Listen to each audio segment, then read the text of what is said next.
News 18 தொலைக்காட்சிக்கு இரண்டாவது முறையாக பிரதமர் நரேந்திர மோடி பேட்டி அளித்துள்ளார். அதனை காணலாம். आप AFSPA को कैसे देखते हैं? क्या कोई एक टाइम बाउंड वे में उसको वो किया जाएगा? देश में पहले ऐसी स्थिति पैदा करनी चाहिए कि AFSPA की जरूरत ही ना पड़े। जैसे हमने अरुणाचल में परिस्थिति पैदा की तो कुछ जिलों से हमने हटाया, हमने कुछ राज्यों में से हटाया। 1980 के बाद पहली बार हटाने का काम हमने किया है, लेकिन कानून को तो बनाए रखा है। सरकार के पास हथियार तो होना ही चाहिए ताकि जवानों को एक सुरक्षा मिले, तब जवान मोरली लड़ सके। और जम्मू कश्मीर में से हटाने का मतलब होता है कि हमने हमारे जवानों को फांसी के तख्त पर लटका देना। मैं देश के जवानों के साथ ऐसा नहीं होने दूंगा। अब AFSPA को हटाने की बात करने का मतलब है कि आप अपने सेना के जवानों के हाथ में से सारे शस्त्र ले रहे हैं, तो देश की सेना के जवान को इस प्रकार से निहत्या करना क्या शोभा देता है क्या? और भारत की सेना पीस कीपिंग फोर्स में भारत के सुरक्षा बल के जवान जाते हैं। जब से पीस कीपिंग फोर्स बना है तब से जाते हैं, और दुनिया में सबसे ज़्यादा नंबर भेजने वालों में हिंदुस्तान है। लेकिन अनुभव ये आया है कि इतने सालों में सारे दुनिया में भारत की सेना के लोगों की डिसिप्लिन, ड्यूटी के प्रति उनका समर्पण, इसकी भरचक सराहना होती रही है, बड़ा गौरवगान होता रहा है। आज हमारे ही देश के एक दल जो 50-60 साल तक सरकार चलाता रहा, वो आज इस प्रकार की भाषा बोले, इससे बड़ा दुर्भाग्य क्या हो सकता है? मायावती जी ने ओपनली मुस्लिम्स को मुस्लिम से वोट मांगे, कहा कि सिर्फ गठबंधन को वोट दीजिएगा, वोट बंटना नहीं चाहिए। उसके रहते वो इसी की नजर में भी आ गए। ऐसे बयानों को आप कैसे देखते हैं? लगातार पराजय के कारण हताश हुई मायावती जी इस प्रकार की बात कहे, इसे मैं बहुत स्वाभाविक मानता हूँ। मुसलमानों को स्पेशल वोट करने के लिए अपील करे वगैरह, एक तो ये इलेक्शन कमीशन का विषय है किसको करना है, लेकिन मुझे चिंता मायावती की कम है, क्योंकि अब वो डूबती हुई दी नैया है, बचने के लिए मुसलमानों को सहारा ढूंढती हो, मैं उनकी मुसीबत समझ सकता हूँ। मेरी चिंता देश के सेक्युलर का झंडा लेकर के घूमने वाले 24 घंटे से उनके मुंह पर ताला क्यों लग गया है। अगर ऐसी बात किसी ने हिंदू समाज के लिए बोल दी होती तो ये कितनी उठापटक करते, कितने अवार्ड वापसी वाले निकल आते, कितने सिग्नेचर वाले निकल आते। ये जमात चुप क्यों है? देश के लिए चिंता का विषय है ये जमात। और आपसे भी मेरा आग्रह है, ऐसी जमात को अब एक्सपोज करने की जरूरत है कि इस प्रकार की सिलेक्टिव क्यों है। क्या इससे उनके सेकुलरिज्म को कोई चोट नहीं पहुंची? क्या ये उनके सेकुलरिज्म को बढ़ावा देने वाली चीज थी? क्या इनके सेकुलरिज्म को ताकत? इसलिए सबसे बड़ा खतरा ये नकाबी लोग हैं ना, उनका है। मायावती की तो मजबूरी है, कैसे भी करके बचना है, तो वोट मांगने के लिए इधर उधर कोशिश करती रहेगी। करप्शन पर भी आपने उन पर बहुत उंगली उठाई है पिछले सालों में।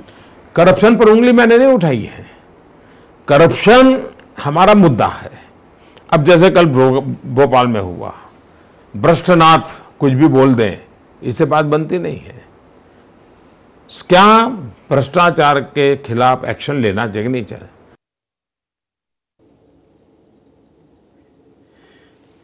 நியூஸ் 18 தொலைக்காட்சிக்கு பிரதமர் நரேந்திர மோடி அளித்த பேட்டி, பிரத்யேக பேட்டியை தற்போது பார்த்தோம். தற்போது இது தொடர்பாக நம்முடைய மூத்த செய்தியாளர் பாலவேல் சக்கரவர்த்தி அவர்கள் இணைப்பில் இருக்கிறாரிடம் பேசலாம். திரு பாலா, பிரதமர் நரேந்திர மோடி நிறைய குற்றச்சாட்டுகளை வைத்திருக்கிறார். உத்தரப்பிரதேசத்தில் அமைந்திருக்கக்கூடிய கூட்டணி பொருந்தா கூட்டணி, ராணுவத்திற்கான சிறப்பு சட்டத்தை நீக்குவது ஆஸ்பா அப்படின்னு சொல்லிட்டு சர்ச்சைக்குள்ளான நிறைய பேர் அதை எதிர்த்து போராடிய சட்டத்தை நீக்குவது அப்படின்றது ராணுவத்திற்கு செய்யக்கூடிய துரோகம் அப்படின்னு அவர் சொல்றாரு. இதை பற்றி உங்களோட கருத்து என்ன? நிச்சயமாக நியூஸ் 18 தொலைக்காட்சிக்கு பிரதமர் நரேந்திர மோடி அவர்கள் அளித்திருக்கக்கூடிய பிரத்யேக பேட்டியில பல்வேறு விஷயங்கள் குறித்து அவர் விரிவாக பேசியிருக்கிறார். குறிப்பாக கமல்நாத் அவர்களினுடைய வீடுகள், அவருக்கு சொந்தமான இடங்கள்ல நடத்தப்பட்டிருக்கக்கூடிய வருமான வரி சோதனை குறித்து கேள்வி எழுப்பப்பட்டிருக்கிறது. இது பாரதிய ஜனதா அரசனுடைய ஒரு பழிவாங்கும் நடவடிக்கை அப்படின்னு கமல்நாத் பகிரங்கமான குற்றச்சாட்டுக்களை முன்வைக்கிறார். இது ஒரு தோல்வி பயம் காரணமாக பாரதிய ஜனதா இது மாதிரியான நடவடிக்கைகளை பல்வேறு மாநிலங்கள்ல தொடர்ந்து எடுத்துக்கிட்டு வராங்க. அந்த வழியில தான் தற்போது தனக்கு சொந்தமான அலுவலகங்கள், வீடுகள் உள்ளிட்ட பல்வேறு இடங்கள்ல இந்த சோதனையை அவர்கள் நடத்துகிறார்கள் அப்படிங்கிற ஒரு குற்றச்சாட்டை முன்வைக்கிறாங்க.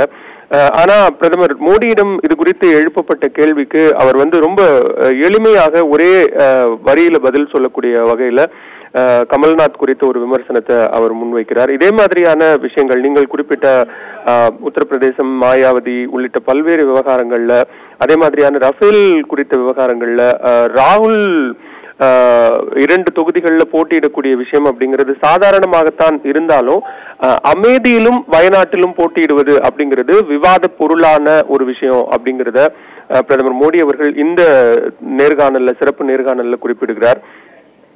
ரொம்ப முக்கியமான கவனிக்க வேண்டிய அம்சங்கள், பல்வேறு விஷயங்கள் இதுல இருக்கு அப்படின்னு நம்ம பார்க்கணும். மீண்டும் எல்லா அதிக இடங்களோட நம்ம மீண்டு எழுவோம் அப்படிங்கிற ஒரு வாக்குறுதியை பிரதமர் மோடி இதன் மூலமாக முன்வைக்கிறார். இந்த நேர்காணல் மூலமாக அவர் முன்வைக்கக்கூடிய விஷயத்தை நம்ம பார்க்கிறோம். இப்ப தமிழகத்திலையும் எதிர்கட்சிகளினுடைய வீடுகள்ல, அலுவலகங்கள்ல, வேட்பாளர்களின் சார்ந்த எல்லா இடங்கள்லயும் வருமான வரித்துறை சோதனை நடக்கிற போது அவங்களும் மத்திய மாநில அரசுகளை தான் குற்றம் சாட்டுறாங்க. அந்த வகையில தான் கமல்நாத் அவர்களினுடைய இடங்கள்ல சோதனை நடத்தி கிட்டத்தட்ட ஒரு 50க்கும் மேற்பட்ட இடங்கள்ல சோதனை நடத்தி பல கோடி ரூபாய் பணம் கைப்பற்றப்பட்டிருக்கிறது. இந்த விவகாரம் குறித்தும் கேள்வி எழுப்புகிற போதும் பிரதமர் நரேந்திர மோடி அவர்கள் இதே விஷயத்தை தான் கமல்நாத்தினுடைய குற்றச்சாட்டும் அதேதான் இருக்கு. தோல்வி பயம் காரணமாக பாரதிய ஜனதா அரசு இந்த மாதிரியான ஒரு பழிவாங்கக்கூடிய நடவடிக்கைகளை மேற்கொண்டு வருகிறது அப்படின்னு சொல்றாங்க. உத்தரப்பிரதேசம், மாயாவதி உள்ளிட்ட பல்வேறு விவகாரங்கள் குறித்தும் பிரதமர் நரேந்திர மோடி விரிவான பதில்களை இந்த நேர்காணல் மூலம் முன்வைக்கிறார். தேவப்பிரியன், நியூஸ் 18 தொலைக்காட்சிக்கு அளித்த பாரத பிரதமர் நரேந்திர மோடியின் பேட்டி குறித்தும் அதில் இடம்பெற்ற பல்வேறு முக்கியமான விஷயங்கள் குறித்தும் உங்களுடைய தகவல்களை பகிர்ந்து கொண்டீங்க பாலவேல். உங்களுடைய விரிவான தகவல்களுக்கு நன்றி.